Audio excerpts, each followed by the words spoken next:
সূরা ইখলাস 10 বার তিলাওয়াত করলে কি প্রতিদান দেয়া হবে? ক, জান্নাতে একটি ঘর বানিয়ে দেয়া হবে। খ, বিনা হিসেবে জান্নাত দেয়া হবে। গ, বিশেষ কোনো প্রতিদান নেই। খ, জান্নাতে সুউচ্চ মর্যাদা দেয়া হবে। সূরা ইখলাস 10 বার তিলাওয়াত করলে জান্নাতে একটি ঘর বানিয়ে দেওয়া হবে।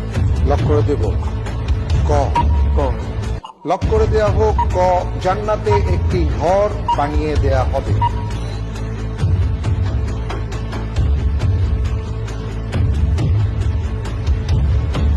আপনি যে উত্তরটি দিয়েছেন যে সূরা ইখলাস 10 বার তিলাওয়াত করলে প্রতিদান হিসেবে জান্নাতে একটি ঘর বানিয়ে দেওয়া হবে, আপনার উত্তরটি এবারও সঠিক হয়েছে। আলহামদুলিল্লাহ।